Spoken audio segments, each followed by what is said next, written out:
Welcome to the Supreme Court of the United Kingdom, where today and tomorrow we're hearing a reference by the Attorney General for Northern Ireland under the Northern Ireland Act. The purpose of the reference is to determine whether a legislative provision enacted by the Northern Ireland Assembly lies within its powers. The proceedings are being defended by the Lord Advocate for Scotland, where similar legislation is under contemplation. And we also have interventions by Justice, which is a human rights charity, and by the Northern Ireland Human Rights Commission. I'm joined by six other members of the court for this hearing, and I'll introduce them in a moment. I'm Lord Reid, the President of the court, and sitting with me is Lord Kitchen. Good morning. Lord Burrows. Good morning. Lady Rose. Good morning. Lord Lloyd-Jones. Good morning. The Lord President of the Court of Session, Lord Carlaway.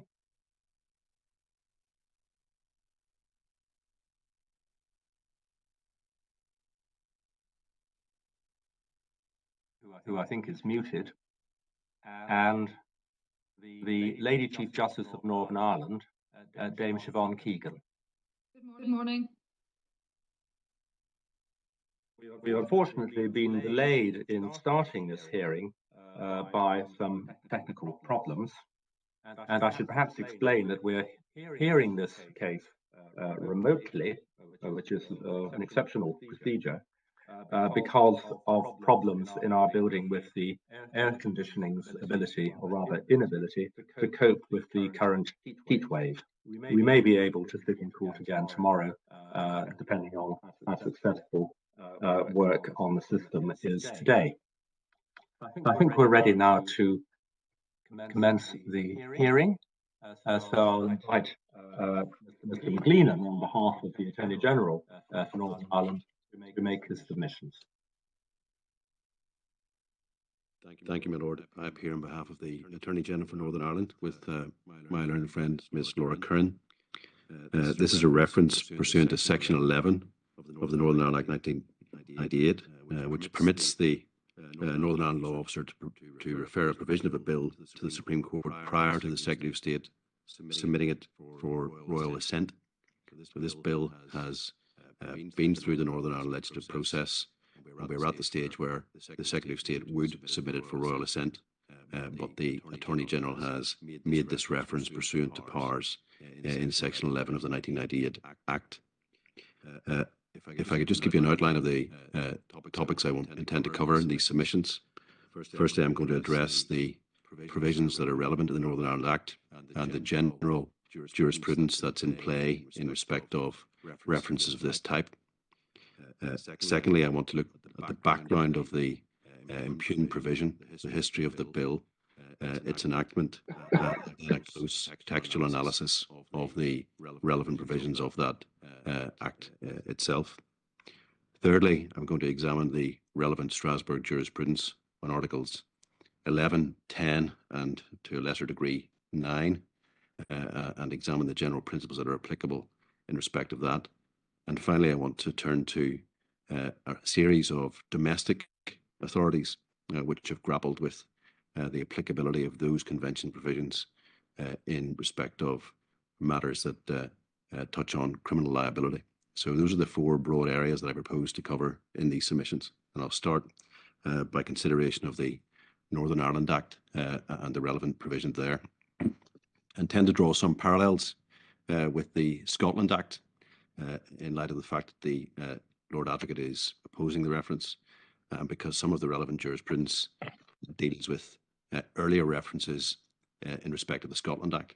And there are some important differences between the two devolution statutes, which sound on, we say, the approach the court should ultimately take. So the court will find the relevant provisions of the Northern Ireland Act in Volume 2 of the Authorities at tab 27 on the electronic format. Ms. McLennan, we only have electronic volumes apart from some key documents, and so it's the e-page reference that we really need. Very good. I'll use the electronic numbering, and it's 1192 for the relevant sections of the Northern Ireland Act. That's where they commence in that volume. You have, sorry, at 1192, 1192 electronic formatting has Section 6 of the Northern Ireland Act, which is the provision in respect of legislative competence. And you'll see 6.1 says a provision of an act is not law if it's outside the legislative competence of the Assembly. And then there are a series of provisions which specify the relevant issues in terms of competence. And again, these are familiar from the Scotland Act provisions, but for present purposes, the relevant provisions are Section 6.2c. So a provision is not law and outside competence if it's incompatible with any of the convention rights. So this is a 6.2c competence reference. The Northern Ireland Act, like the Scotland Act, has certain pre-legislative safeguards in terms of competence.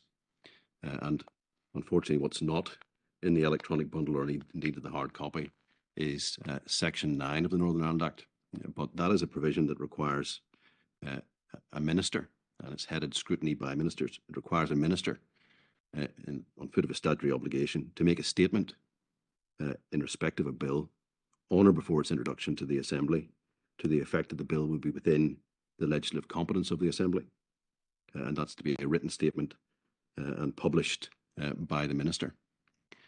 Now, there's similar provision in the Scotland Act in Section 33. There are some material differences which may have a bearing on the ultimate analysis. Firstly, the Northern Ireland Act, Section 9, applies only to a minister in charge of a bill. And this legislation was introduced by a private member. So there isn't a statutory requirement for a private member under the Northern Ireland Act to make a statement in respect of legislative competence. There is, however, provision in the Northern Ireland Assembly Standing Orders, Standing Order 30, which requires a private member to make such a statement. But there's nothing in the Act, whereas in Scotland, that's embedded in the legislation itself. Secondly, if one compares Section 33, subsection 2 of the Scotland Act to the Northern Ireland Statute, Section 33, subsection 2 of the Scotland Act requires the presiding officer of the Scottish Parliament to make a decision at or before the introduction of the relevant Scottish bill as to whether or not it is within legislative competence, and to state that decision. And the standing orders in the Scottish Parliament require that that be a written decision. There is no equivalent requirement in the Northern Ireland Act. There's no requirement on the Speaker to make a decision or determination to that effect. And there's no requirement in standing orders that a positive statement be made by the Northern Ireland Speaker in that regard. On the same analogy, the Section 33(2) provision in Scotland, which requires the presiding Speaker to make a statement in respect of competence, also requires that advice be taken from the Scottish law officers. And that can be found in paragraph 3.4 of the Scottish Ministerial Code. There is no equivalent provision in the Northern Ireland statutory scheme, or in the Northern Ireland Standing Orders, or in the Northern Ireland Ministerial Code. These are points of some importance, and these are points which were considered closely by the Supreme Court in the 2021 UNCRC reference, where the court closely considered the impact of these pre-legislative procedural safeguards on the reference process. For present purposes, I'm highlighting, because it has a bearing ultimately on some of the points raised by the Lord Advocate, that the Northern Ireland position is different. The pre-legislative scrutiny provisions are more dilute, There is no express obligation on a private member in the statute to make a statement. There is no requirement on the Speaker to make a statement about competence. There's no requirement to seek pre-legislative legal advice from the law officers. There is a requirement, or an option rather, for the Northern Ireland Human Rights Commission, if asked, to give advice on a bill and its competence after it's been introduced, but not before. So we have a different scheme in that regard. And again, we say that that's relevant in terms of the overall approach to thresholds for references. The Lord Advocate raises a point about threshold conditions for an ab ante reference to the Supreme Court in a case involving convention compatibility, competence and proportionality. I'll come back to that in a little more detail, but we observe for now that there's no threshold condition identified in the Northern Ireland Act in respect of a Section 11 reference. And indeed, one would have expected if Parliament had intended to be some additional threshold requirement in respect of a proportionality case for something of that nature to be spelt out, but it's not. Section 11 applies without limit in terms of the reference power. I'll return presently to the question of threshold conditions, but I just to make that observation for now. If the court has the Northern Ireland Act provision and turns forward to 1197 electronically, you'll see the relevant Section 11 powers, which permits the Attorney General to refer the question of whether the provision of a bill would be within competence. And that's the provision that's in play here. If you look at 1198, you will see the process that follows in the event that a reference is made and the court finds that a provision is outside competence. So 1199 has Section 13.5 of the Northern Ireland Act, which states that standing orders shall provide for an opportunity for the reconsideration of a bill after its passing if and only if the Supreme Court decides that any provision of the bill would not be within the legislative competence of the Assembly. So some points are made about the need for circumspection by the court because of the engagement here with the legislative process. It's important to note what actually happens in the Northern Ireland context in a bill of this nature. Under Section 13.5, standing orders must make provision for the reconsideration of the bill after the court makes a finding of a lack of legislative competence. So it goes back in to the legislative process at the final consideration stage. And at that stage, the Assembly can vote on the remedial amendment, if there is a remedial amendment, addressing the issue of legislative competence. So we don't go back to square one with the bill. It doesn't start again. We go back to the final stage of the legislative process on the discrete issue, in this case, of whether Clause 5.2a requires remedial action. And the Assembly can vote on that point and the matter proceeds from there. So again, it's important to note the actual interaction with the legislative process through a Section 11 reference.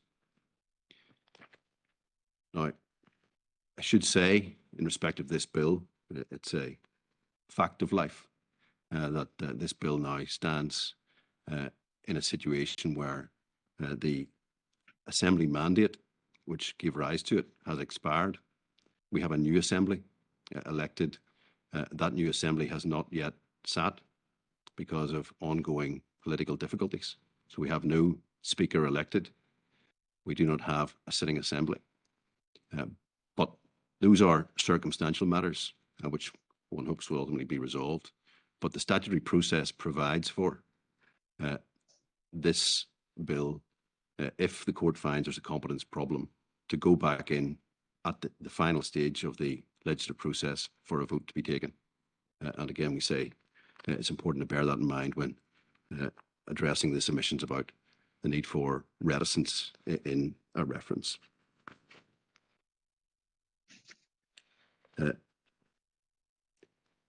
The court will see at page 1200, section 14 of the Northern Ireland Act, which makes provision for the Secretary of State to submit bills for royal assent. And you'll see here again the role of the Supreme Court's identified at 14.2.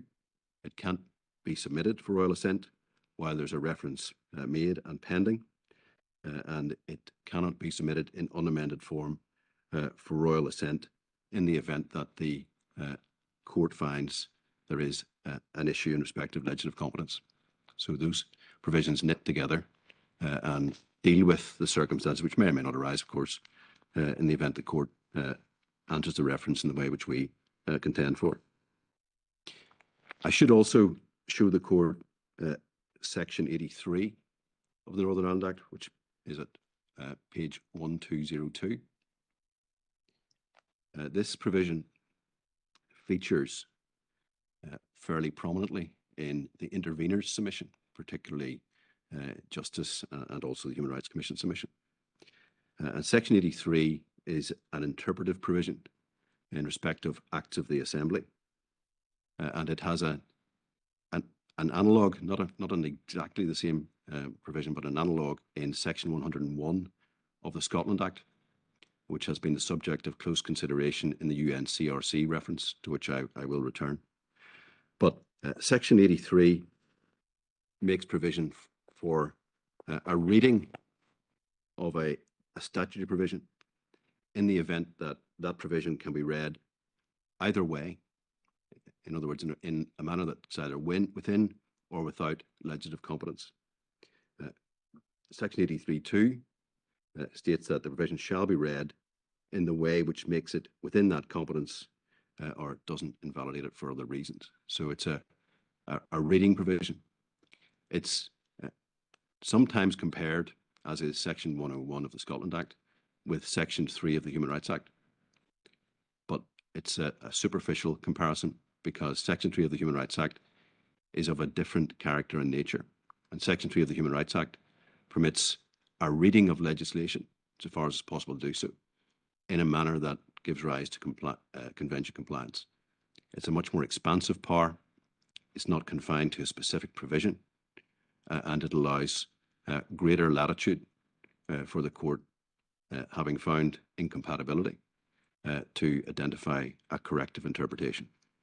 Section 83 is important in this case because it's suggested against us that the real answer to a legislative competence problem, proportionality problem in this case, is for the court in a specific case to use the Section 83 mechanism to read the legislation in a way that cures a compatibility problem. What we say is, and we'll come to the provision in a bit of detail, is that Section 52A does not lend itself to an either way reading. It's a provision that cannot be read in a manner that is compatible with the Convention. We also point to the approach this court has taken in the recent UNCRC reference in 2021, where these issues have been the subject of consideration. And if I might direct you to the UNCRC reference, which is at page 1539, volume 3 of the authorities, those who are using the hard copy, at tab 36. This is a recent consideration of these types of issues by the court. And the circumstances were slightly different in that case. The provision in question was one which raised a competence issue, not a convention competence issue, but a different type of competence issue, and is one that had been drafted as a matter of policy in a manner that did not deliberately seek to be within competence. And the policy intent seemed to be to allow the Section 101 Scotland Act process to sand down the provision or through a process of litigation have an ultimate outcome that was competent. That was the approach that was taken in that case. And you'll see at paragraph 12 of that judgment, that's page 1545, the court is considering the safeguards that apply in respect of pre-legislative competence consideration. And those are the points that I've been alluding to in respect of the analogous Northern Ireland provision. So you have here reference to the ministerial statement, the presiding member's statement, the advice from the law officer, and the requirement under the ministerial code for all of that to be cleared in advance. As I've indicated, those safeguards are missing, or if present at all, are in a much more dilute form under the Northern Ireland Act. The judgment of the court considers the use of the Section 101 power from paragraphs 56 onwards. That's page 1556. And you'll see paragraph 60. The provision in question had been drafted as a matter of policy in a way that took no account of questions of limitation based on legislative competence. It was a maximalist approach to drafting. The contention was that the Section 101 provision would be used as a remedial step in order to address those issues. And you'll see that's contended for in the passages from paragraph 65 onwards. You'll see a paragraph 69 parallels drawn with the Section 3 reading approach, and the court construes those provisions in that part of the judgment. In paragraph 71, noting the differences between Section 101 and Section 3 of the Human Rights Act. And again, those passages can be read as being equally applicable to the Northern Ireland Act, Section 83. The court's approach to this issue and the use of the Section 101 power is set out in paragraph 72 and following. And the court was of the view that the Section 101 reading interpretive power could not be used in the way suggested as providing a power to modify legislation. And you'll see there the court sets out reasons for that approach, in particular noting the procedural safeguards that apply in the Act, which would be deprived of their effect if this were the approach to be used.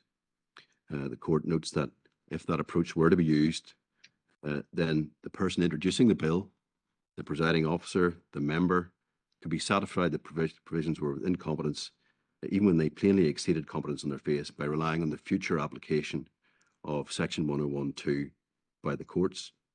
And the court's observation on that, essentially in paragraph 74 by letter F, was that that approach could not be right. It would render nugatory the pre-enactment safeguards under the Act. The second point the court took in respect of that is set out of paragraph 75, and it's a wider point about the constitutional settlement and indeed the need for legal certainty. Because if this approach of a curative reading under Section 101 of the Scotland Act or Section 83 of the Northern Ireland Act were to be adopted to address questions of legislative competence, then there will be difficulties in terms of legal certainty. And paragraph 76, the court observes that one of the key characteristics of the rule of law is the law be accessible, intelligible, clear and predictable. And the thrust of the analysis seems to be that if we're relying ultimately on a body of interpretation to emerge in order to define or create a corpus of jurisprudence that is competent, then it's very, very difficult for citizens to regulate their behaviour in a manner that's in accordance with the law. So it's a fundamental point about using the Section 101 provision in that way. It also, I think, is implicit, and indeed it's touched on, I think, in parts of this judgment, that the Section 101 or the Section 83 process under the Northern Ireland Act is dependent to a degree on the vicissitudes of litigation. It depends on those who are charged with offences contesting those offences, which are summary in nature, before the magistrate's court. It depends on the points being argued in a certain way, rulings being given, cases being stated to appellate courts, and judgments ultimately being provided. Those things may or may not happen. And in the interim, if a provision is operating which is actually outside legislative competence and is so on its face, then in this context, you have ongoing breaches of convention rights until such times as the body of law develops in the manner foreseen. So the UNCRC decision, we say, is an important ruling, and it touches on one of the mainstays of the intervention arguments, that really a reference is not appropriate in a case like this, and what we should do is allow the legislation to take its course and be the subject of an interpretive process through the courts. And we say the gravamen of the UNCRC decision is to the contrary effect, and the correct course in a case of this nature is to bring the matter through the Section 11 process before the court now. On a related point, the Lord Advocate has taken a point that the threshold condition for an ab ante challenge, a Section 11 challenge or a Section 33 under the Scotland Act challenge, has a high threshold, and the contention is that it's only in a case where the proportionality problem would give rise to convention compliance difficulty in very many, if not all, cases, that the Supreme Court will entertain a reference of this type. And that line of argument is based on an analysis of the Christian Institute decision, which is to be found in the electronic bundle at page 404.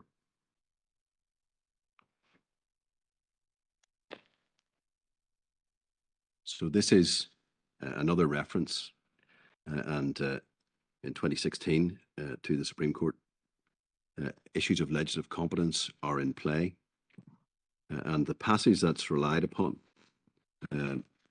by the Lord Advocate is the passage found at paragraph 88 of the judgment, electronic page 434. Under the heading, whether the interference is proportionate. Now, the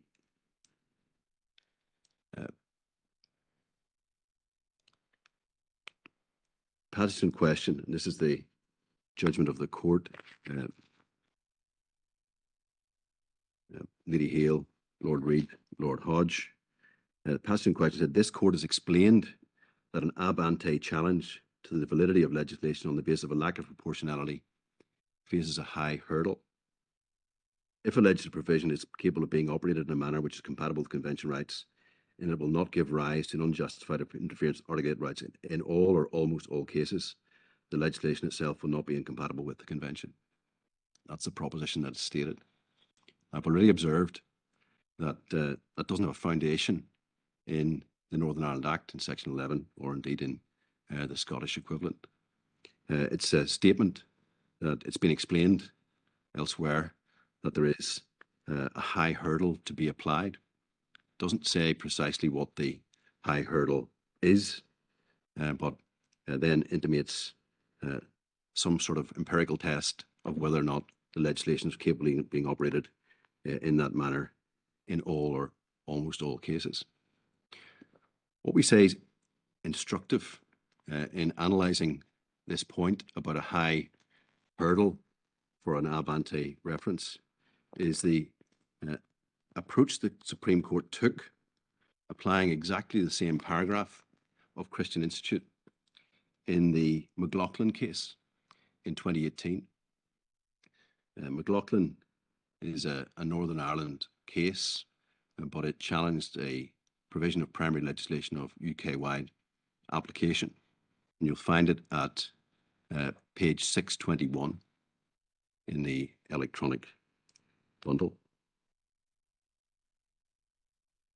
So the challenge was to the convention compatibility of a social security provision, which made provision for a widow's payment to be made to those who were married, and the relevant provision was section 39A of the Social Security Contribution and Benefits Northern Ireland Act 1992. There was equivalent provision throughout the United Kingdom. So it was an Article 8 read with Article 14 discrimination case, and the contention was that this provision was not compatible with the convention.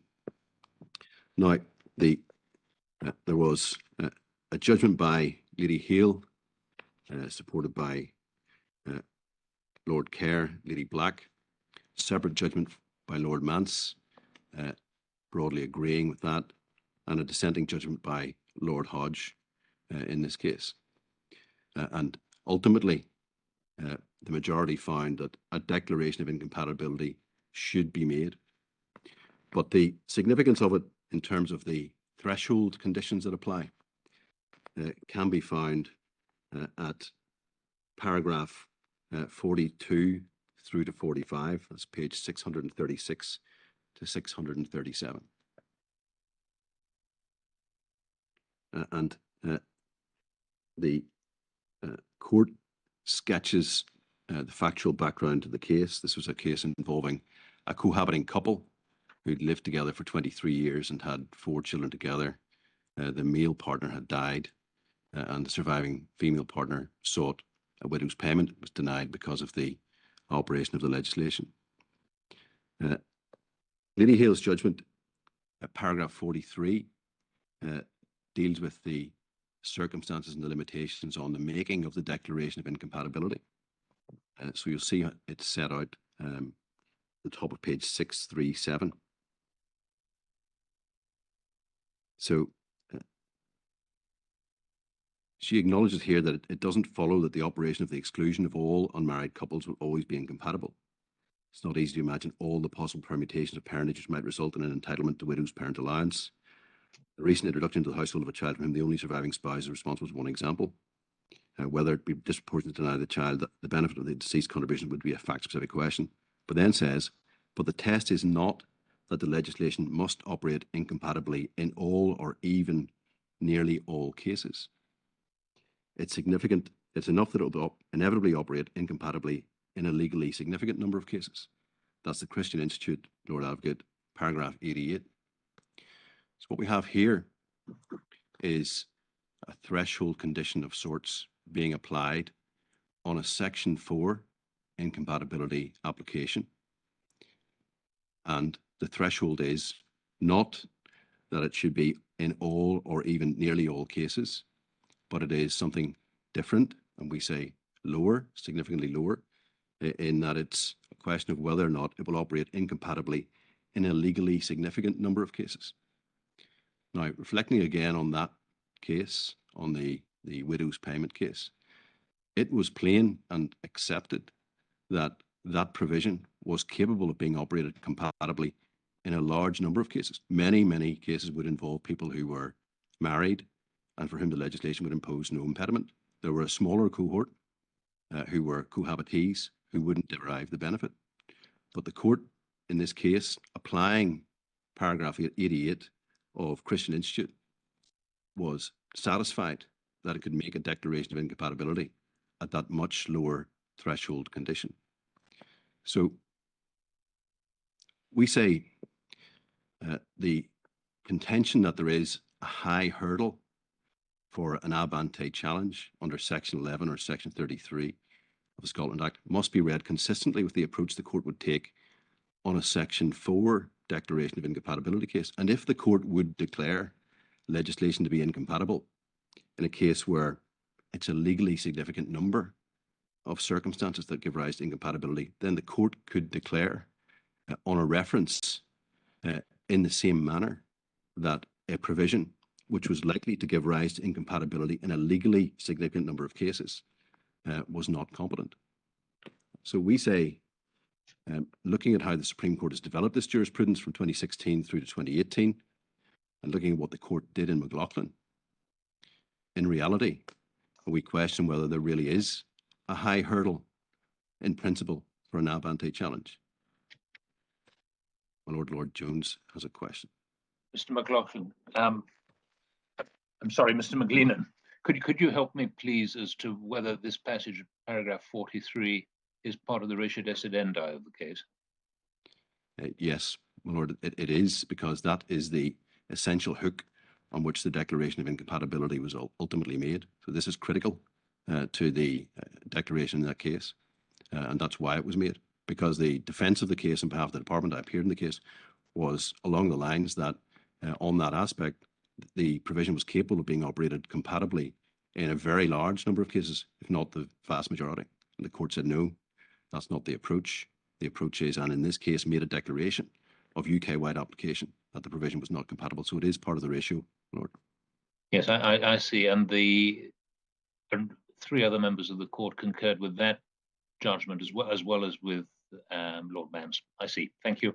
Yes, Lord Hodge didn't dissent on that point. Lord Hodge dissented on the general approach to the manifestly without reasonable foundation test, and whether or not this was a case where we should break step with the Strasbourg jurisprudence. So I read Lord Hodge as not taking issue with that analysis.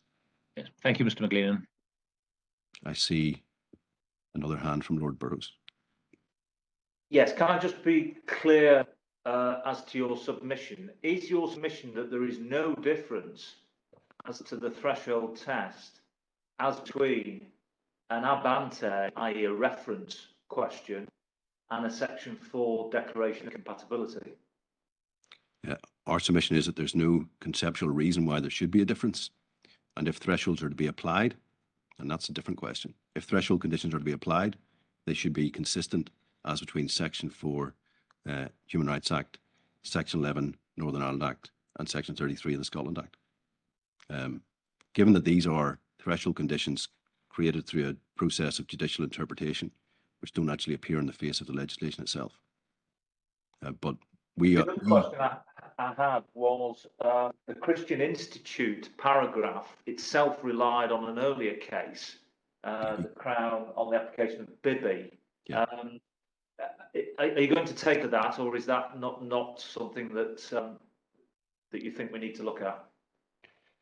I don't think you need to look at it. I have looked at it. We've examined this in terms of the antecedents of the Christian Institute passage, and it doesn't yield any greater insight as to why that point is being raised. Now, what Christian Institute does say, and the passage begins, it has been explained. I think I've lost the text for me, but it has been explained, and it can only have been explained in BB.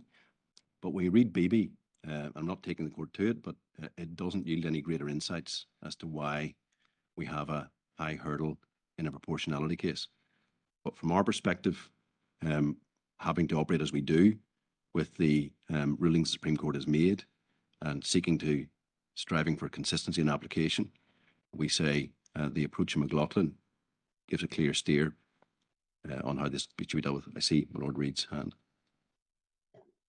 Well, it's really just to make an observation. I see what's said in McLaughlin, and obviously you're entitled to rely on that. It may be that McLaughlin is really a different type of case from Christian Institute. We were concerned with the sharing of what might be highly confidential information about young people's private lives between for example, their schools and their GPs, but might not be. And so the view was taken that whether there was whether the legislation itself was incompatible with Article 8 had to take account of the frequency with which the legislation might operate in a way which breached Article 8, whether this would be a rare occurrence or something that would happen fairly routinely. And BB, I think, was a similar kind of case to do with the imposition of requirements to ensure that marriages of people entering the UK on the basis that they were married were genuine arrangements rather than marriages of convenience. McLaughlin is an Article 14 case to do with discrimination on the ground of birth status, distinguishing between people who are born to married parents and people born to unmarried parents. On its face, that's discrimination on what is called a suspect ground, and it has to be. It requires a compelling justification. And I see Lady Hale did refer to Christian Institute in that context, but I would just comment that it is a very different sort of case from Christian Institute itself. Yes, well, I don't disagree with that. Facts are different, but searching for a principled approach, and faced with the contention that there is a high hurdle to surmount in a challenge of this type, it's cleared from the provision in paragraph 43 that the court was prepared to take the quite significant step of declaring a provision of very momentous impact in financial terms to be incompatible with the convention in circumstances where it could be operated compatibly in a significant number of cases.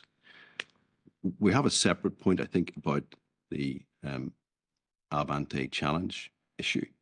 And again, it links back to what we've said about the Northern Ireland Act and its differences. When the court was making these points in Christian Institute, looking at the Scottish situation, it had, of course, those different features in it, and those features are absent. The pre-legislative safeguards and protections are absent, or more dilute, as I put it, in the Northern Ireland context. So we are and should be wary of erecting thresholds that close off a Section 11 process, which is a process properly identified by Parliament for consideration of exactly this issue, by erecting hurdles in particular proportionality cases that Parliament itself has not done. There's nothing on the face of the Act, Scotland Act, Northern Ireland Act, Human Rights Act, that carves out a different approach in respect to proportionality competence challenges. And we say we should be cautious about embracing this as a general self-denying principle to be applied by the court in cases of this type. And we say that point is a separate reason why one should treat the Lord Advocate's submission with some circumspection in the Northern Ireland context. But we rely on McLaughlin for the reasons that I've outlined, and the decision there in that case plainly has to be read across with and relies upon paragraph 88, which is the mainstay passage relied upon by the Lord Advocate in this case.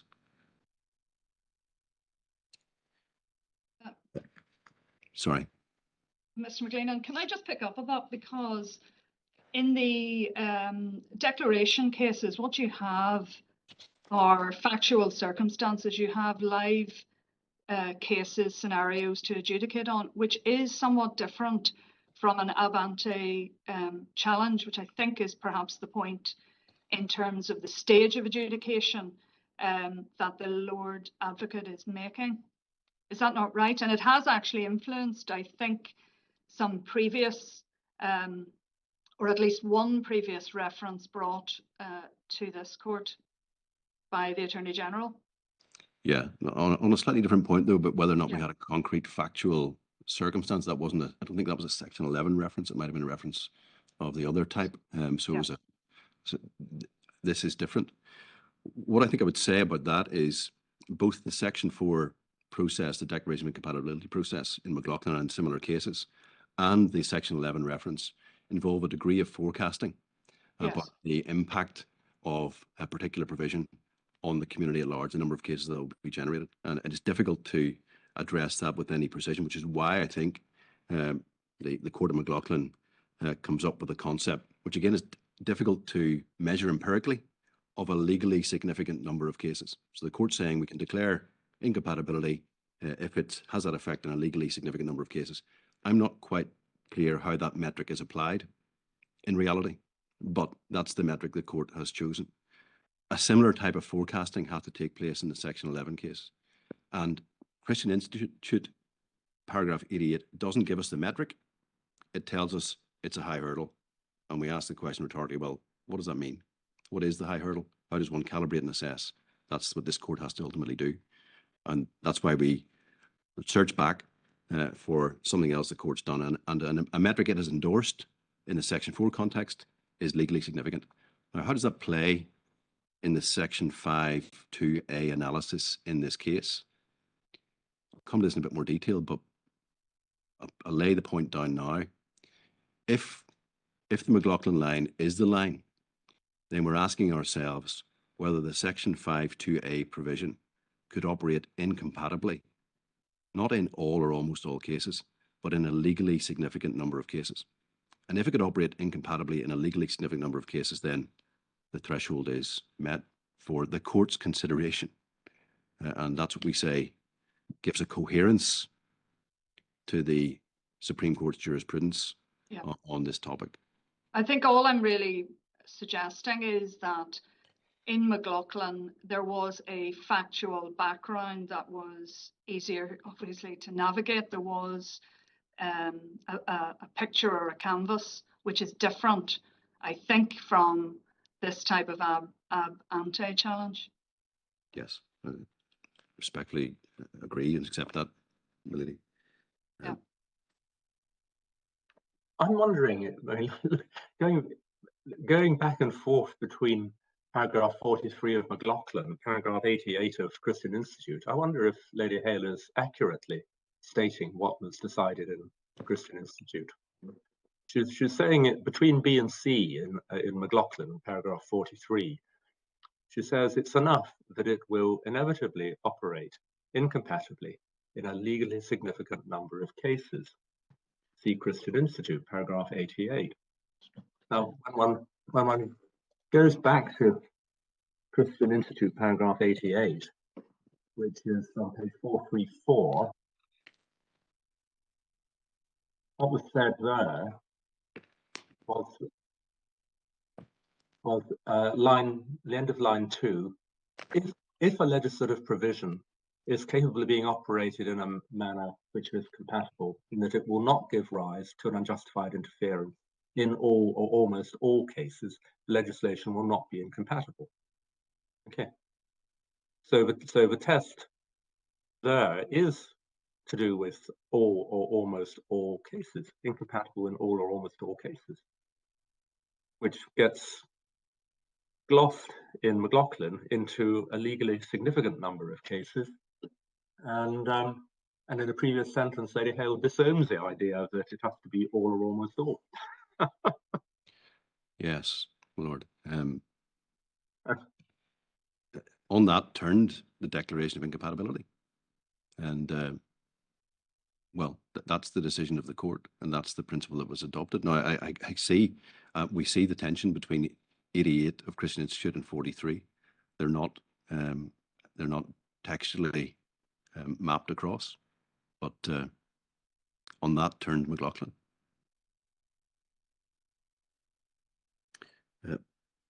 So I think that probably takes me through my first topic, the general jurisprudence and approach on a Section 11 reference. we say this is an appropriate reference. It's one that's broad. The court shouldn't shut it out on a threshold application of a high hurdle, noting the particular features of the Northern Ireland Act scheme and the absence of procedural safeguards before the bill gets to the end of the legislative process. My second topic relates to the Act itself, the provision that we've brought before the Supreme Court. And here, if I could sketch some context for the court. This bill was generated by the 6th Northern Ireland Assembly. This is the 6th elected devolved assembly in Northern Ireland. It was elected on the 2nd of March 2017. But because of political disagreements, there's a requirement in the Northern Ireland Act for an executive to be formed within 6 weeks of the election. That didn't take place. There was a requirement by Parliament to intervene on 3 occasions by way of primary legislation in order to extend the life of the 2nd of March 2017 mandate. So Parliament had originally intended that we have an assembly within 6 weeks. What actually happened was an assembly was not formed until January 2020. So for 3 years, we had devolved government. It wasn't suspended. Direct rule was not reintroduced. We had notionally functioning devolution without an executive and without an assembly. In early January 2020, the executive was formed. An assembly was appointed after the election of a speaker, and the mandate started. So the 5-year mandate started after 3 years of hiatus.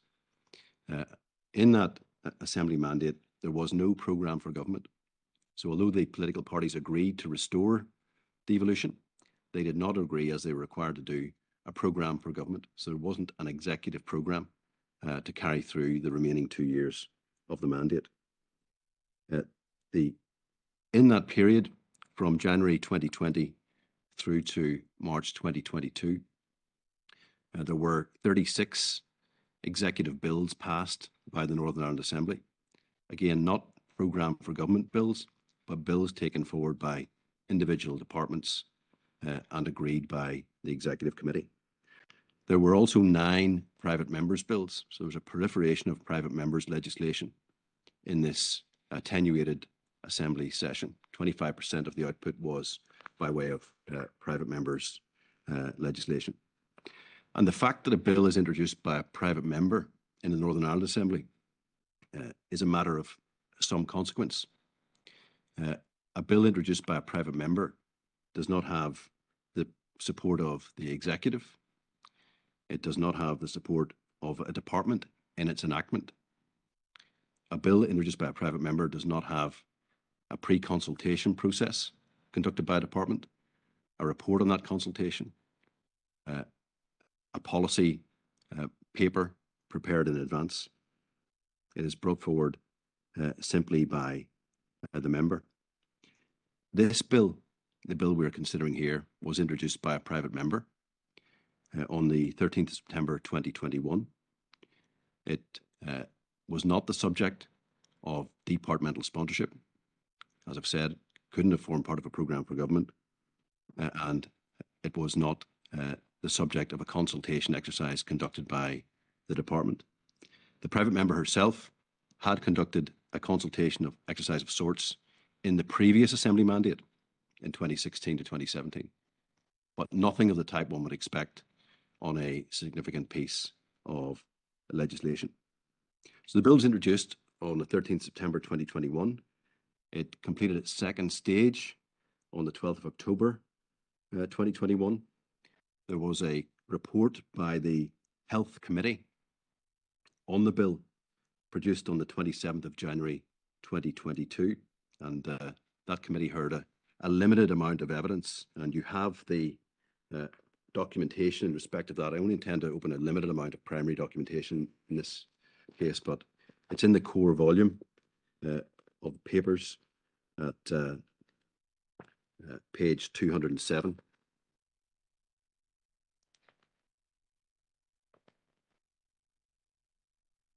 So this is a report on the bill as originally introduced, and I'll take you to that also in a moment. So this is the only analytical document that emerges from the Northern Ireland Department with responsibility in this area.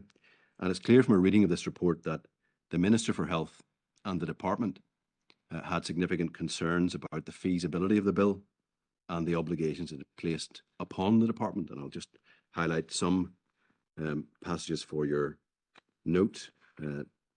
If you look to paragraphs 80 and following, that's at page 230, you'll see the Department's consideration of the safe access zone, which is the issue that we are concerned about here. And you'll see paragraph 84, the Health Minister expressing concerns about whether the provision in question was actually not already covered by existing statutory schemes under the Protection for Harassment Order, which might provide a more feasible route. In paragraph 86, you'll see he expresses the Department's concern about their responsibilities under this bill in effectively having to determine whether or not a criminal offence had or had not been committed and monitoring the effectiveness of the bill. You'll see concerns expressed that striking the balance between the safety and dignity of protected persons and the right to a private life of those seeking the services was not an appropriate function for the Department of Health, and he didn't consider they had competence in this area. There are similar passages expressing reticence about the bill at paragraphs 144 through to 147, page 242 of the bundle. Point is, as I've said, this is private members' legislation in the cognate area of health. It touches on the responsibilities of the Department of Health, and the Department of Health were expressing significant reservations about the nature of the bill, including the clause that is the subject matter of the reference. So again, one looks at it from a machinery of government perspective. This did not have the type of support one might expect from the Department in this context. The explanatory and financial memorandum to the bill can be found at page 270. And again, that gives the court background. It's a limited document. I'll draw your attention to paragraph 8, that's page 271, a reference to the consultation that was conducted. That was consultation over an 8-week period by the member in 2016-2017, the previous Assembly mandate. She submitted a statement in 2020 asking it to be taken forward as a private member's bill, and that was accepted. At paragraph 17, you'll see her statement in respect of the human rights compliance of the bill. It said that she's satisfied, and that statement is then quoted at paragraph 19 under Standing Order 30 of the Northern Ireland Act. Again, as I've already said, this isn't a requirement of the statute. It's not supported by any law officer analysis. There's no obligation to seek such. Now, this is a statement of opinion by the member that is within legislative competence. The bill, as introduced into the Assembly, the original version, can be found at page 81 of the 4-volume. And obviously, we're going to be looking at the bill as enacted, but it is instructive to look at it in its original incarnation. The overview sets out paragraph clause 1, 2, that it requires the establishment of safe access zones. These are zones which may have the effect of preventing or impeding access to the premises or influencing, harassing, alarming, or distressing persons accessing premises are criminalised. That's the objective of the bill. You'll note that the protected premises are provided for in clause 2. Clause 3 identifies what can be protected premises. In addition, these are hospitals, trusts, premises providing primary medical services, or any other premises approved by the department.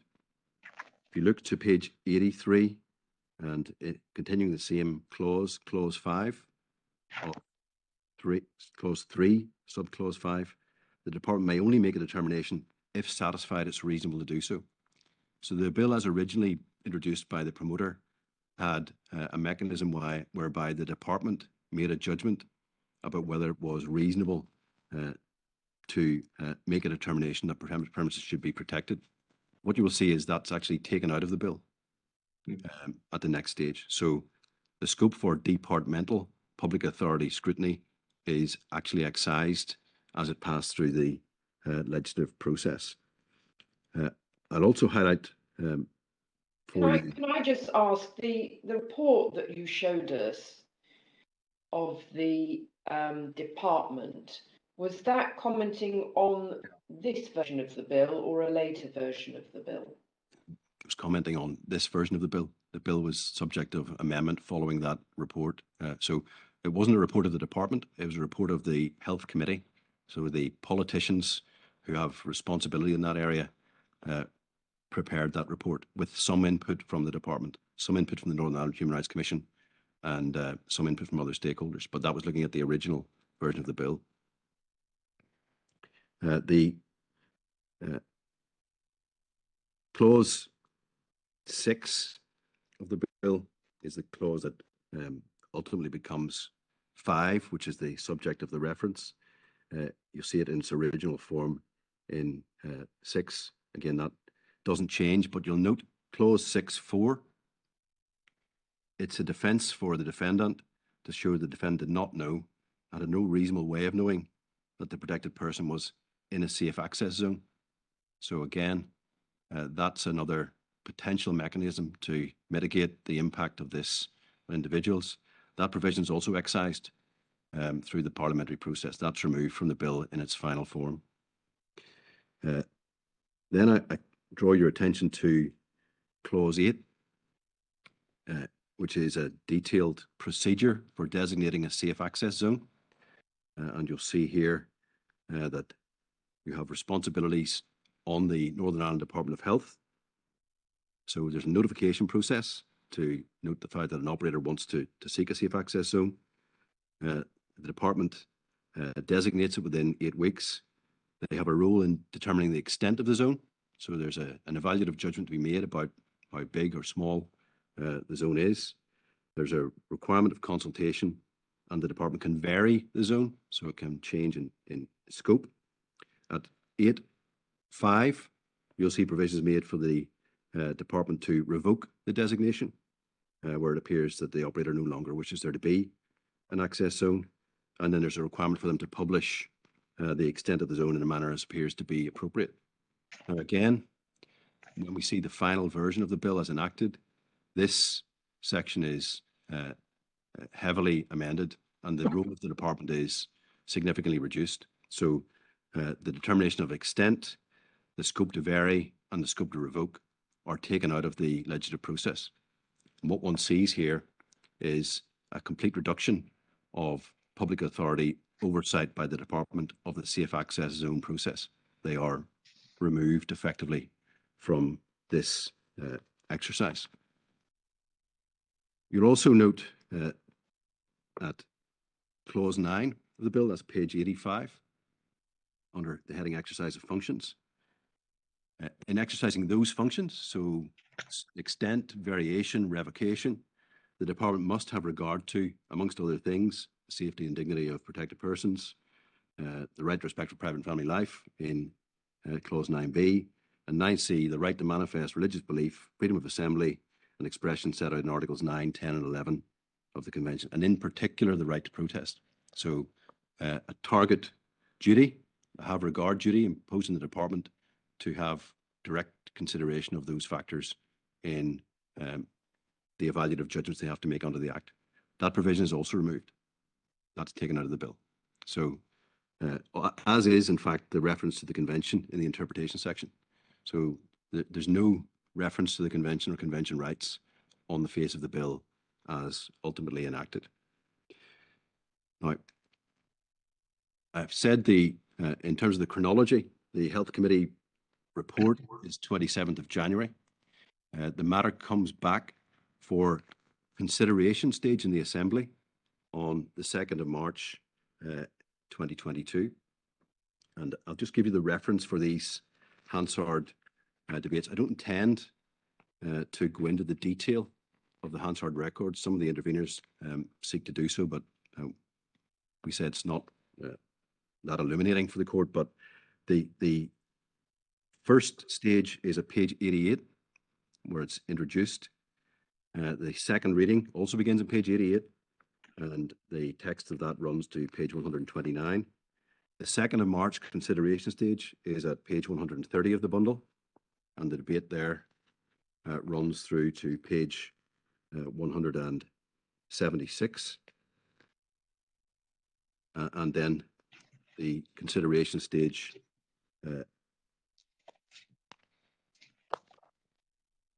is the conclusion of the legislative process. So we have two consideration debates. Significantly, the second final consideration debate, there were proposals made to amend the legislation. In particular, proposals made to amend the clause that's the focus of this reference, clause 5.2a. And the proposal was made that that be amended in order to include reasonable excuse. That have followed from the debate to date. The reasonable excuse amendment was actually supported by the bill proposer, Bailey, who brought the bill forward. But the amendment wasn't moved by Ms. Bailey, it was moved by Mr. Allister, a single member of a political party in the Assembly. He moved the amendment, and in the final analysis, it wasn't supported, notwithstanding the promoters' support for it. It was not voted and supported by the Assembly itself. And the only passage of the Hansard record that I really want to open to the court is to be found at page 177. And I open this as a point partly in response to the Human Rights Commission's submission that there's been a very fulsome legislative deliberation on the merits of this statute and its provision. And what you'll see here is that halfway down that page, reference to the member for North Antrim, tabling amendment number 4 to add a reasonable excuse defence to the offence outlined at clause 5.2. This is the private member, promoter of the bill, speaking. And she sets out her view in respect of that. Her support is qualified. But in the penultimate paragraph on that page, she says, I do not see any issue with including it to give additional reassurance on the operation of the clause. Therefore, I support Mr. Allister's amendment to ensure there's not a strict liability offence. I thank for assistance and willingness to work with me to get agreement on how to bring that forward. I no doubt and speak to it in great detail. And over the page, if you look at 178, you'll see the chairperson of the Health Committee, Ms. Gildernew, speaks. She's the chair of the Health Committee who produced the report. And she advised the Health Committee have nothing to say on amendment number 4. They have no position on the amendment. But as Sinn Féin spokesperson, she indicates that she will support the amendments in Claire Bailey, the bill sponsor's name, but will oppose that in Jim Allister's name. So what happens in the Assembly is a political stance is taken in opposition to the stance of the member introducing the amendment. It's not an analysis based on merits necessarily. The view is taken that Mr. Allister's amendment will not be supported, even though the bill promoter herself considers that that's appropriate. And on that basis, the Assembly divides. The vote is 44 to 40 on the clause, and the clause falls. So that's the background to the legislative deliberation on the bill. It reached its final stage and was passed in the dying embers of the Assembly at the end of March 2022. In that process that I've just sketched for the court, going back to the Northern Ireland Act, there is no formal input by the law officer, unlike in Scotland, where the law officer would be involved in the advisory stage as the bill matures through its process. There's nothing of that nature.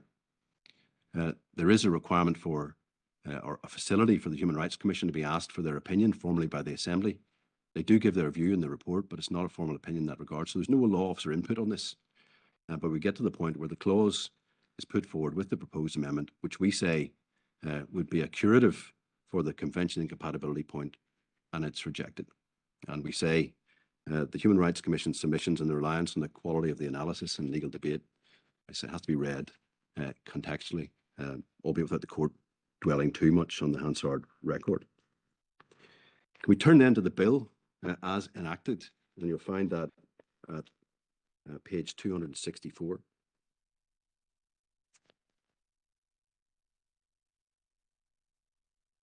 So just looking at it fairly closely,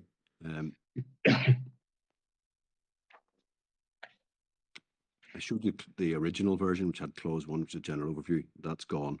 Clause 1 now refers to premises where abortion treatments are carried out and sets out the conditions which require to be satisfied to achieve protected premises status. Clause 1, 2 and 3.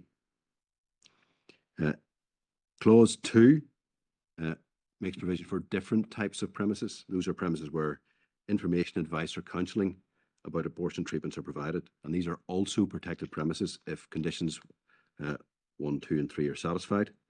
And you'll see conditions here are, as in the original incarnation, it's a hospital, it's a clinic provided by a trust, its premises used to provide primary medical services, or any other premises approved for the purpose of this section by the department. Flag that point because it doesn't necessarily follow that it will be a public authority or a public sector provider who is providing information, advice or counselling service in respect of abortion treatments in Northern Ireland. In fact, in reality, it has in the past been bodies such as Mary Stopes, private sector charitable providers who've taken up this course. That sounds on one of the issues raised by interveners, that the answer to this problem, if it is a problem, is to be reliant upon public authorities to themselves mitigate and calibrate the proportionality balance through their Section 6 Human Rights Act obligations. They won't all be public authorities, is the point we observe in respect of that. If you look to page 265, this is clause 2, subsection 4. One of the issues in safe access zones of this type is whether or not they have a finite duration. And one of the issues in respect of this bill and the clauses is the safe access zones developed here, once created, do not have a terminal date. They don't expire.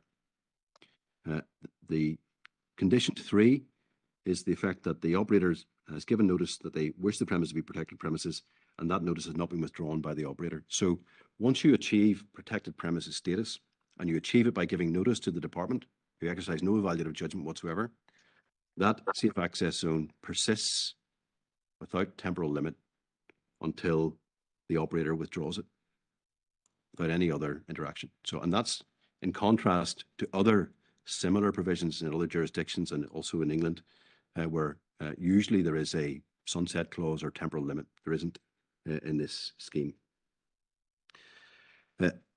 Clause 3 deals with protected persons. And again, something of substance turns on this in the convention analysis ultimately. Protected persons is a person attending protected premises for the purposes of accessing the treatment, information, advice or counselling. So that's the person seeking the service. Someone accompanying that person at the invitation of that person, or someone working in or providing services to the protected premises. Now, I flag that point because one of the issues we have to grapple with is the balance that's struck between Article 8 rights of those who are potentially protected persons and 9, 10 and 11.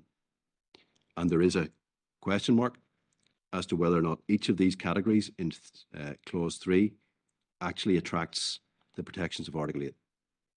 And the attorney in the reference you'll have seen accepts, and I'll take you to the Dulgari case, which is some learning on this. The attorney accepts that those accessing the treatment, information, advice or counselling, service user, will attract the protections of Article 8, but does not necessarily accept that those accompanying them or those who are working in or providing service to those premises attract the same Article 8 protection. And that's important because ultimately balances have to be struck.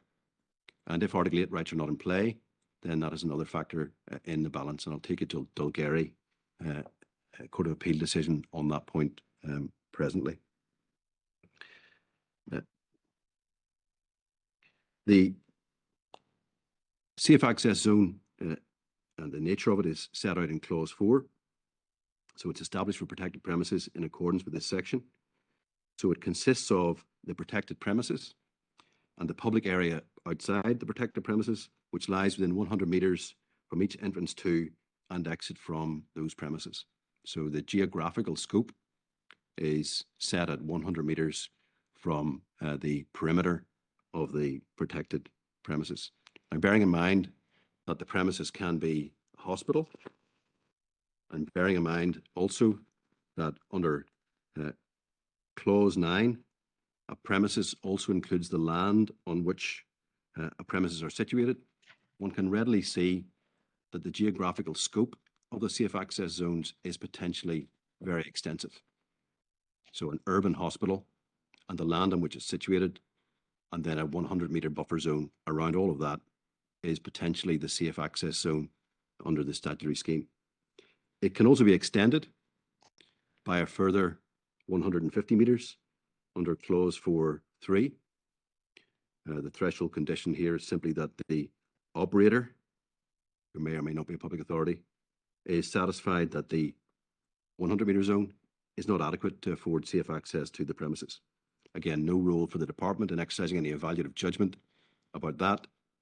If that's the operator's position, then it's essentially an on-request extension. So the geographical scope is potentially wide. What's missing from this legislation, the Dulgary case is an interesting parallel, is any provision at all for a zone for protest. So there is no facility within the perimeter of the safe access zone for protesters to gather in order to make their point. There is nothing here within the safe access zone, in contrast to the provision under the English legislation dealt with in the Dulgary case, where there was provision for protesters to gather within 100 metres of the site. You'll see that the obligation on the department in clause 4.5 is on receipt of a notice under subsection 3, that's the operator's notice. They amend the entry as required. So again, the department's exercising no evaluative judgment in respect of this. Then we turn to the provision which is the focal point. And while I say it's the focal point, it has to be read contextually with all of the other aspects of this which I'm highlighting as we go through it. The focal point is the offence. So offence in this section means, in respect of D, means a person who's not a protected person. Clause 5.2a is the central provision. It says it's an offence for D, someone who's not a protected person, to do an act in a safe access zone with the intent of, or reckless as to whether, it has the effect of influencing a protected person, whether directly or indirectly. That's the critical provision. And it has to be read then with the tail piece, which is the influence is in connection with the person attending protected premises for a purpose mentioned in section 3. So looking back across the page to 265, that includes not just the service user seeking the treatment, advice, counselling, etc. It includes the accompanying person. It includes staff. It includes persons who are not staff but who are providing services to the protected premises in question. So moving back through the clause, again, you'll see there are a number of concepts here which are wide in their scope. So it's an offence to do an act. Act's not defined in terms of exactly what that is. It can be done with intent, or it can be done being reckless as to its effect. And the effect in question can be influencing someone. And it can be done directly or indirectly. And pausing there, one can reflect on the threshold for criminal liability in this context. The threshold for criminal liability is extremely low. A person who does something in a safe access zone which might have the indirect effect of influencing a protected person in connection with accessing and providing services is in jeopardy of criminal liability. And again, we submit those are concepts which are difficult to apply with appropriate rigour in the criminal context. Now, it had been proposed to add a clause, and this was the amendment that was rejected, without reasonable excuse. And had without reasonable excuse been added, that would have allowed a facility for a court dealing with a criminal prosecution to make judgments about the application of the Article 9, 10 and 11 rights. But in the absence of that, the court's left with the ingredients of this offence itself. The Human Rights Commission say the text of that offence itself strikes the proportionality balance, so that you have within it the Article 9, 10 and 11 balance struck. And we say that's a difficult proposition, because where does one see within the text of that provision facility or capacity for the Article 10, 11 or indeed 9 rights? The Justice approach is slightly different. They say it's not a balance that's struck in the statutory provision. They say the answer to this type of clause is to allow it to run through the criminal courts, use Section 83, use Section 3 of the Human Rights Act, and by dint of litigation, prosecutions and convictions, you'll get a corpus of law that probably gives rise to a convention compliant reading. And they also say the court can apply the appropriate filter. So clause 5.2a is the problem from the attorney's perspective. The attorney doesn't take issue with clause 5.2b or clause 5.2c. Those provisions are different in character. They refer to preventing or impeding access by a protected person, causing harassment, alarm or distress to that protected person. Again, they're not without difficulty, but the contention is not being made that those provisions are not convention compliant. What we say also is that the behaviours that are sought to be addressed by clause 5.2a, which are truly problematic, are likely to be caught by 5.2b and c in any event, or by clause 5.3, recording persons. So we have a provision here in 5.2a with a very low, we say, criminal liability threshold, which is directed, one anticipates, to the types of behaviours that would already be caught by the provisions in 5.2b, c and 5.3. Looking then to the enforcement provisions, you'll see that the police are empowered to... Just before we get to that, can I just confirm that in relation to subsection 4, that in Northern Ireland is a fine, is level 2 on the standard scale, is that £500? We'll check that. I don't have it at my fingertips, but well, you can come back to it later. It's of that nature, but I'll give you the precise Thank you. Figure.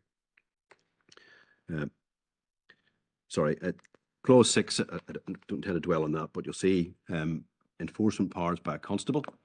And again here, there are potential interferences with convention rights short of court conviction. So some of the counter arguments focus on courts and convictions, but there is, and Strasbourg jurisprudence supports this, there is clearly a potential for a chilling effect short of prosecutorial action and conviction if you have enforcement of those clauses, and that particular clause in respect of influencing or indirectly influencing persons seeking services. So there is potential impact short of court or prosecutorial action through the police interventions. Clause 7, this stands to be compared with the original clause 8, which I showed you. The original clause 8 had a significant involvement of the department, evaluative judgments on the scope of an area, variation, extent. Those are matters that the department had to engage. That is reduced now to maintaining a record. So the obligation of the department is to maintain a list of premises which are for the time being protected premises with an indication of their extent. There's an obligation to publish it in a manner that brings its attention to the members of the public likely to be affected. So the department's role is significantly reduced, and they process the application by the operator, and then they publish the list. That's the nature of their involvement. Now, I showed you also clause 9 of the original version, which required on its face the department to have regard to the various convention rights, 8, 9, 10, 11, in their discharge of their functions. That's missing and removed from the bill. So that's gone. And you then have the interpretation section, no longer has reference to the convention at all. That's taken out. And you'll notice in clause 9.2, a reference to the premises is expansively defined as including a reference to the land on which premises are situated. And that's back to my point on the geographical scope of a safe access zone. Pausing there, I'll deal with these more fully in a reply, but one of the lines of argument developed by the Lord Advocate is that if there is a convention compatibility problem here, it can be addressed by the fact that there are public authorities involved. So the public authorities involved, the department, the hospital trusts, will have the capacity using Section 6 of the Human Rights Act to mitigate. Not clear exactly how they do that, but it's suggested that they can do it. One of the suggestions is that the department could form judgments about whether or not protected premises should be on the list, and could, forecasting potential convention problems, decline to include a particular premise is on the list. Problem with that as a curative, and it's set against the facility of this reference to cure the problem. The problem with that as a curative is what it means, in effect, is that you would be setting aside entirely the safe access zone. So the department would, in order to address convention incompatibility, not allow a safe access zone to go on the list. The consequence would be that the Section 8 rights of those service users, the women who want to use these services, identified as protected persons in 3A, would have no protection at all. So you lose not just the balance in terms of the Article 9, 10, 11 rights, you lose the protection of Article 8. So in order to achieve convention compatibility by the public authority disavowing a safe access zone, you lose the very purpose of the statute to provide needed protection for women who want to access these services. So we say that is not an answer to the convention incompatibility problem.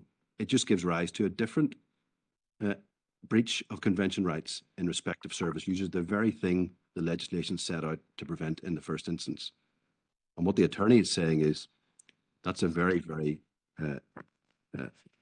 complicated means of addressing what would be accepted in that analysis as a legislative competence problem. The more direct route is for the matter to be brought to this court and for this court to make its pronouncement. So you'll see each of the interveners, and it's interesting, does not really take issue with our substantive analysis on the convention problem in this case. McGleenan, Lord Kitchen's had his hand up for some time. Sorry. Could I just ask you, please, about how the mechanism for that and how it would work, and whether it is primarily directed to these third-party providers? Are we talking now about clause 2.2d? Is that the correct provision? Well, no, I don't think it is. I think what's proposed is that where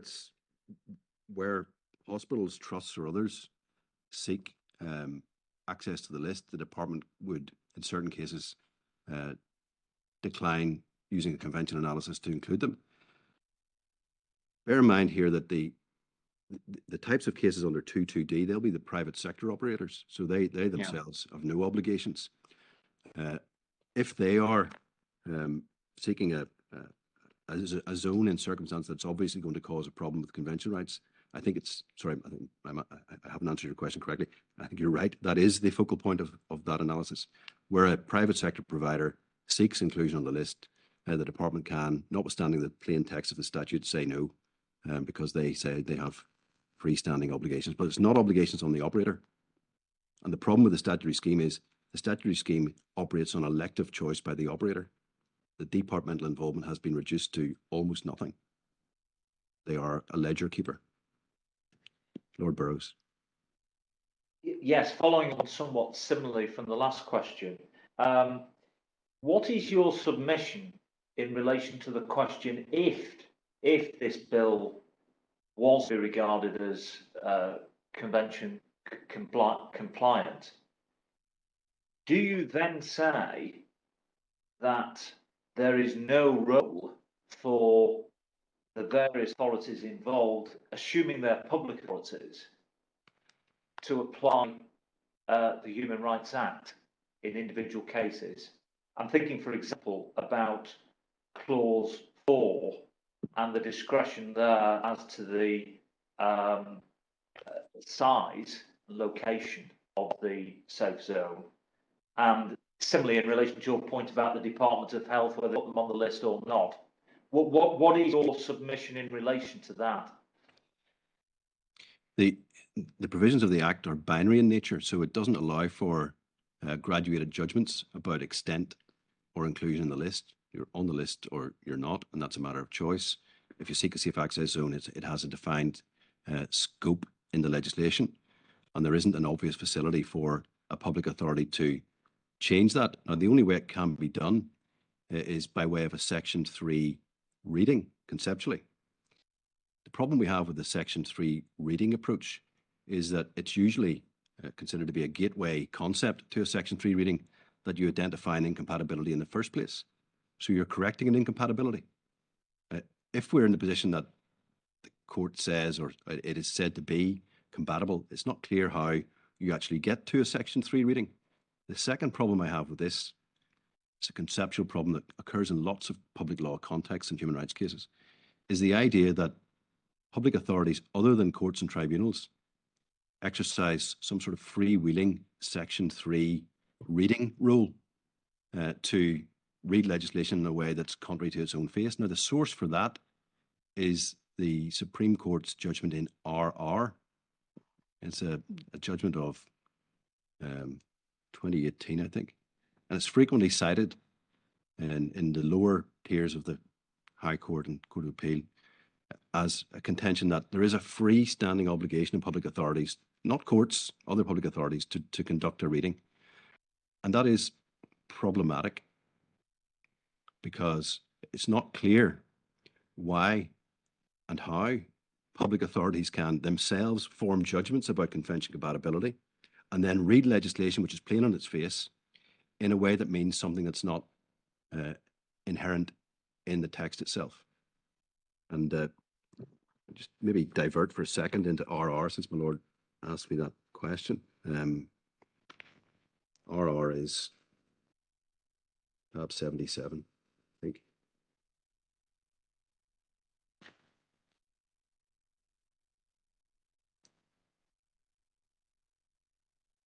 Get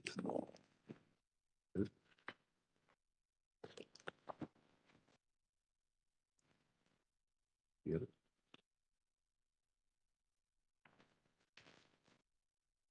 Yes, tab 66, sorry. It's page 726 of the bundle. It's the supplementary bundle, is it? Sorry, supplementary bundle, beg your pardon. So it's supplementary electronic 726. Yeah. This is a 2019 Supreme Court decision. And the troublesome passage is found at page 736, paragraph 27, conclusions on the principal issue.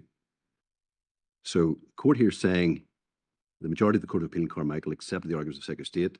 In my view, Lord Justice Leggett was entirely right to accept the arguments of the claimant. There is nothing unconstitutional about a public authority, court or tribunal, disapplying a provision of subordinate legislation which would otherwise result in their acting incompatibly with the convention right. where it's necessary in order to comply with the Human Rights Act. So the problematic feature of that is the public authority concept. So it's not just a court on a Section 3 reading. This is a freewheeling concept for public authorities to apply, to disapply provisions of subordinate legislation using Section 3. The source of it is on the facing page, paragraph 23 of, it's page 735. Lord Justice Leggett in JT in First Tier Tribunal. You'll see the quotation from him, paragraph 122. Whereas here, provision of subordinate legislation can't be given effect in a way which is compatible with the convention right, and there's no primary legislation which prevents removal of the incompatibility, the court's duty under Section 6.1 is to treat the provision as having no effect, as to give it effect would be unlawful. The conceptual problem we have with this is Lord Justice Leggett is relied upon as a source for the paragraph 27 point, that it is for a public authority to disapply. But Lord Justice Leggett wasn't speaking about public authorities at large. He was addressing courts and tribunals. I don't think that point was lost. I mean, speaking as a member of that court, that point wasn't lost on us. But what is said there is said quite deliberately that public authorities' obligations under Acts of Parliament take priority over their obligations under subordinate legislation. Yep. And if there's an incompatibility between the two, they have to obey the Human Rights Act. Yes. And that's the gist of the passage, and that simply follows from the constitutional priority of Acts of Parliament over subordinate legislation. I say it's troublesome with respect, Lord, because in the types of scenario we're talking about now, and you'll see this RR authority relied upon frequently, the contention is that it's for a public authority well removed from a court, a health service manager, someone who's dealing with the premises in respect of a provision of treatment services, to form judgments about whether or not Clause 5.2a of this bill, if it's enacted as an act, is compatible with the convention, and if not, to read it in a way that makes it compatible. And that's a very significant challenge. And we say it's a difficult means of achieving convention compatibility. And I suppose it comes to a slightly different submission. Again, goes back to why are we having a reference? We're saying rather than relying on that to achieve a curative, the Section 11 reference is the correct way forward. And in any event, you only get into this type of reading if you're satisfied that there's an incompatibility in the first place. So the first premise essentially makes our case. It doesn't arise in that context. Sorry, it was a slight diversion in response to Lord Burroughs' question.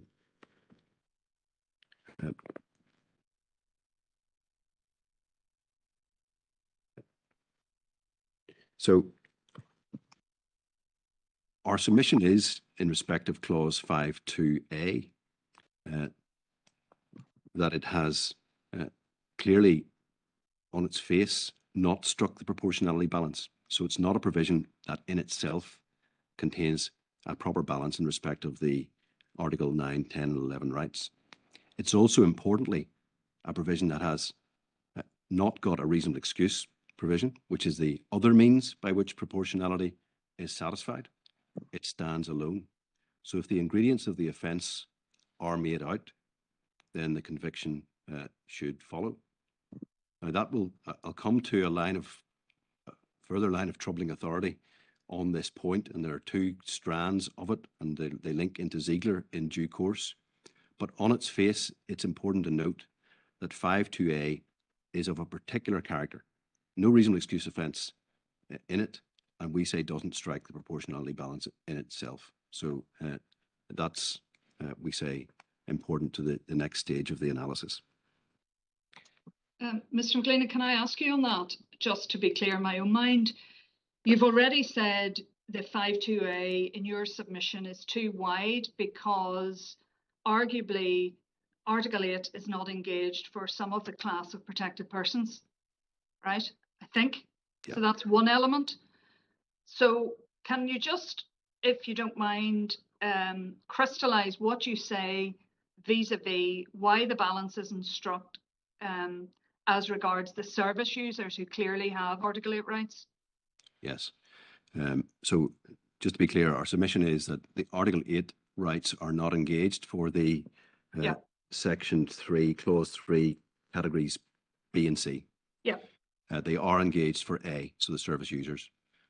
However, we say on its face and read contextually with the geographical scope, the absence of temporal limit, the complete absence of any facility for a designated area for protest, the provision which allows for criminal liability based on nebulous concepts of indirectly influencing someone, makes absolutely no provision for the Article 10 and 11 rights, and of less importance, the Article 9 rights. So on its face, we say there's nothing there that makes provision. And read in context, there's nothing that allows for those rights to be discharged. So this is one of those cases where, and they may be infrequent, where this court can look at a statute provision without facts and applying the McLaughlin threshold or not, something less than that, and come to a view that here we have a competence problem with this provision.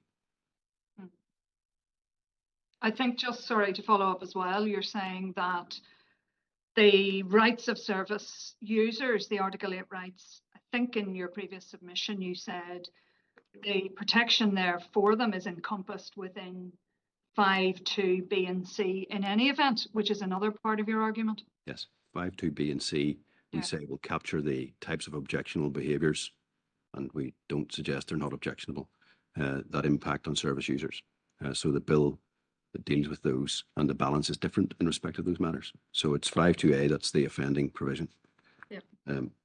But of course, it's the lower threshold of criminal liability that will have the chilling effect. So the lower threshold is very important. It'll have the chilling effect in protest because people will be driven from the public square, potentially, by the fear of prosecution.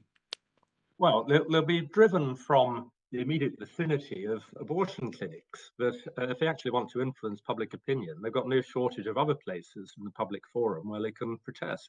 Yes, I agree with that, my lord.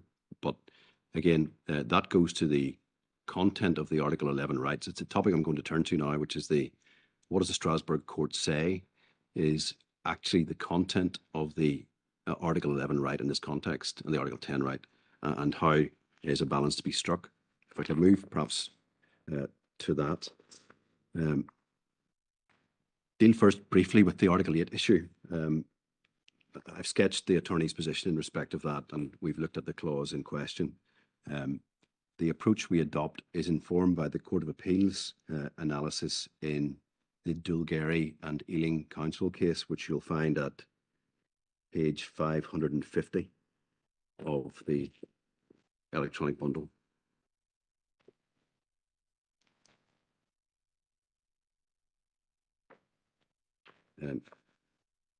Judgment's informative for a range of reasons, but it's a similar statutory scheme under the Anti-Social Behaviour, Crime and Policing Act 2014, which allows for the creation of public spaces protection orders. These are orders that have a similar effect to the access zones that apply in this case. But again, there are some differences. The Act itself requires specific consideration to be given to the Article 10 and 11 rights. That's in Section 72 of the Act. There's also a facility for a reasonable excuse defence in Section 67 of the Act. So this is an analogue, but on the key features, which we say go to convention compatibility, there are quite profound differences. So Section 72 requires 10 and 11 to be given consideration, and 67, importantly, includes the reasonable excuse offence. The order in this case was a 100-metre zone around a clinic. The High Court considered it to be justified in Article 11 terms and held that the Article 8 rights of the service users outweighed the Article 10 and 11 rights of the protesters. The appellant in the Court of Appeal argued that the Article 8 rights of the service users weren't engaged at all, and that's dealt with at paragraph 50 and following, that's page 565. The Court of Appeal, paragraph 53, had no hesitation in rejecting that as a ground of appeal, recognising that there were autonomy issues in play for the service users. There were also expectations of privacy in play for the service users, and the court had no difficulty in finding that the Article 8 rights of the visitors to the centre were engaged. You'll find that at paragraph 60, page 568. What they didn't, the Court of Appeal didn't find was that the Article 8 rights of accompanying persons and service users were concerned. And again, following the rationale through, you can see that the autonomy interests are different, the expectations of privacy are different for staff and those providing services, and Article 8 was not found to be in play positively in those cases. And we adopt the same approach in respect of this case. Again, there's no dispute, the Attorney General of Northern Ireland recognises that there is an Article 8 consideration for service users. There's a need for protection for those using services, but it doesn't follow that it extends beyond that. The Article 11, the Article 8 rights have to be balanced against the other qualified rights, and the focus here is going to be on 11, 10 and 9 I don't propose to say very much about. We start with Article 11, and the approach has been in the Strasbourg authorities and also in the domestic authorities to consider the Article 11 jurisprudence to be the lex specialis in this context. That's what the Supreme Court said in Ziegler. I don't want to take you to it now, but it's paragraph 61 of that judgment. It's also what the Grand Chamber have said in one of the leading judgments called Lash Mankin, and I'm going to take you to that in a little bit more detail. So the approach we'll take in this sketch is to look at the Article 11 rights and then 10 thereafter. The general principles can be found in three key cases. Those are the Grand Chamber decision in Kudravicius, which I'm going to take you to now, the Chamber decision in Lash Mankin, and the Grand Chamber decision in Animal Defenders. So those are three key authorities which give us the substantive convention content here. Kudravicius, it's a 2016 decision, can be found at page 802 of volume 2.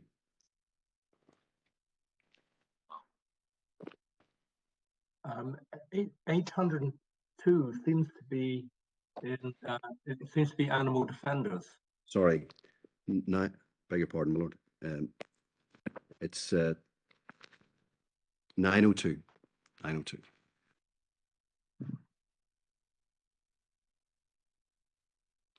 So this is Kudravicius in the Grand Chamber.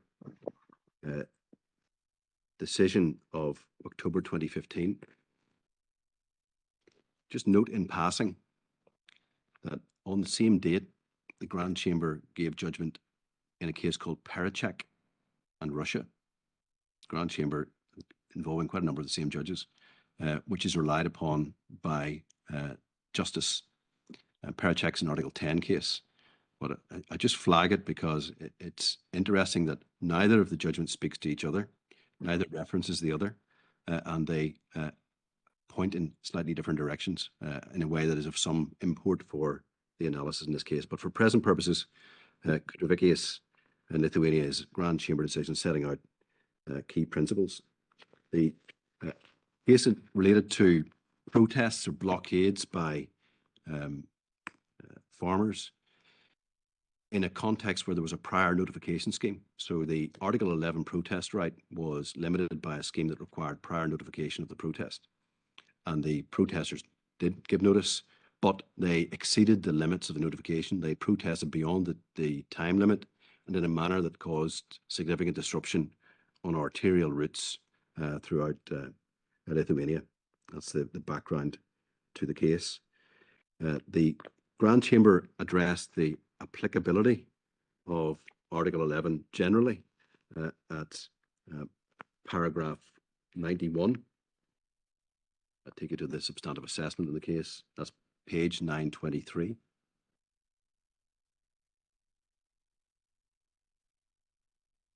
So it refers here to the fundamental nature of the Article 11 right in a democratic society. It should not be interpreted restrictively, covers both private meetings and meetings in public places, whether static in the form of procession, can be exercised by individual participants and by persons organising or gathering. And it applies to all gatherings at 92, except where the organisers have violent intentions or intentions to incite violence or reject the foundations of a democratic society. So the Article 11 right can be engaged in a great many circumstances and ought not to be interpreted restrictively. Paragraph 94, it's not lost, even if in the context of the protest or assembly, others engage in acts of violence or demonstration, provided that's not the intention of the individual. So the engagement of the right has a low threshold, and restrictions should be limited. The interference of the right is dealt with at paragraph 100. Again, this notes the way in which restrictions should be interpreted at the top of page 925. Restrictions must be interpreted including both measures taken before or during a gathering and those such as punitive measures taken afterwards. It refers to the chilling effect that can be imposed on persons intending to participate in a rally, which amount to an interference. So again, the threshold for what will amount to an interference is set out there. The court also notes that in this case, while the conduct of the participants was reprehensible, there was nonetheless an interference. Paragraph 102 sets out the rubric for analysing an Article 11 case. Again, very familiar to us all. The interference constitutes a breach unless prescribed by law, pursues a legitimate aim, and is necessary in a democratic society. And most of the jurisprudence focuses on the latter question about it being necessary in a democratic society. In this case, in the reference, the attorney has not advanced the case on the basis that there's a legality problem. So despite concerns along the lines that I've articulated in analysing the bill, it's not contended that there is a legality problem on its face. However, when the court comes to consider the justice submissions and some of those by the Human Rights Commission, and the contention that really this can all be addressed by a Section 83 reading, or by a Section 3 reading, or by departments, public authorities disapplying the legal norms, then there is arguably a legal certainty issue. Because once we move into that kind of territory, and we're not arguing for that, of course, we're arguing against that, but if we move into that kind of territory, then it is difficult to forecast with the best legal advice there is what exactly the thresholds for criminal liability are. So there is a potential legality problem, not in our primary case, but in response to the case advanced by the interveners. But again, I can come back to that if I need to. The particular value of the Grand Chamber decision in Peter Vickius is the statement of general principle on striking the proportionality balance. And this is found in the section of the judgment on page 934.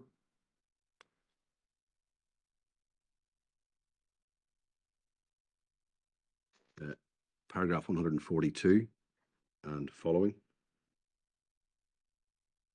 So it's again a foundation right of a democratic society, subject to a number of exceptions which must be narrowly interpreted, and the necessity for any restrictions must be convincingly established. Cross-reference my point about 5.2a really being met by B and C. When examining whether restrictions on the rights and freedoms guaranteed by the Convention can be considered necessary, the contracting states enjoy a certain but not unlimited margin of appreciation. And again, we'll be familiar with the usual rubric, which often says here a wide margin of appreciation. Certain but not unlimited is the approach, and the Strasbourg Court adopts here. Paragraph 145, top of page 935, again setting out general principles.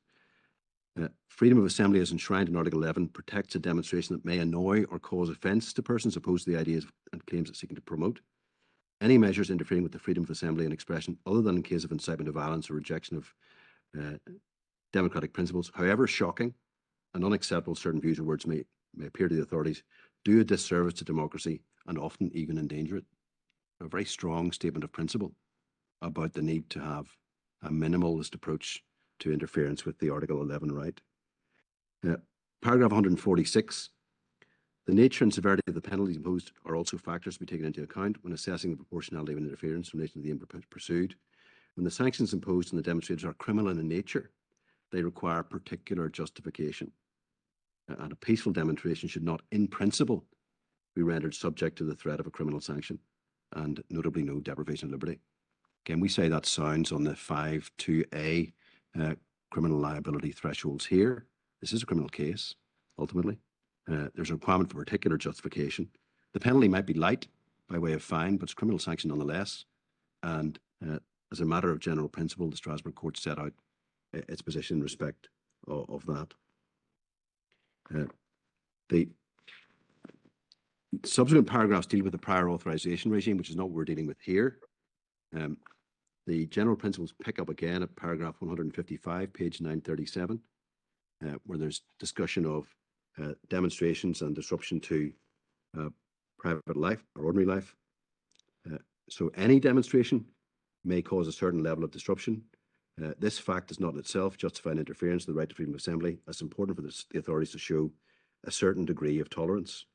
And that I also observe the court will see at paragraph 158 through to 160, the concept of a positive obligation is introduced by the Grand Chamber.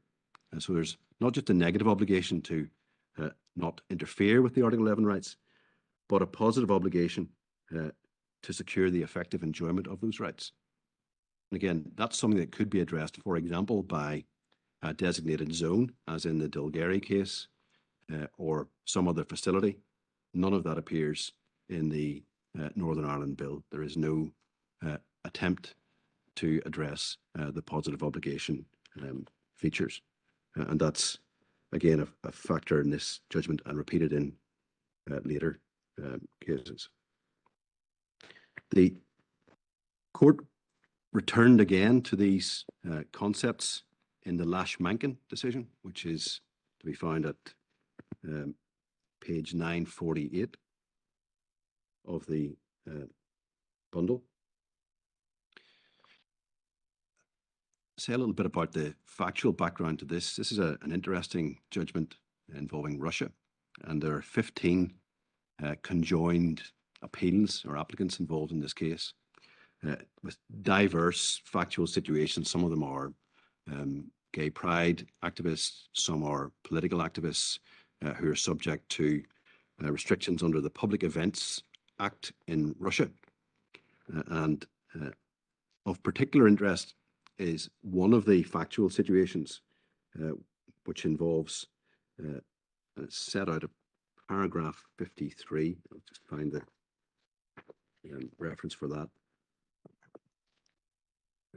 This is page 960, the case of Yefremenikova and Russia. And these are described as gay human rights activists by the court. And they seek to engage in a series of pickets and protests outside court buildings in Russia. And I flag this because this part of this appeal deals with an analogy to a safe access zone, because there's a complete prohibition on protests outside court buildings. And the court deals with that in the substance of this judgment in a manner that's, we say, quite informative for a general convention analysis. So it's that aspect of the Lash-Mankin decision that is of particular interest. In the course of considering that issue, which is a blanket prohibition in public spaces, the Strasbourg Court considered a number of international instruments. So, and this goes in part to Lord Reid's observation about the ability to protest elsewhere. And you'll find those at page 1000, and paragraph 313 is the first of them. It's the United Nations report on peaceful assembly and freedom of association. I see the clock's just turning to 1 o'clock, so I might, subject to the court, pick that as a juncture to pause. Yes, if that's a convenient point, then we'll adjourn there and we can resume at 2 o'clock. Thank you.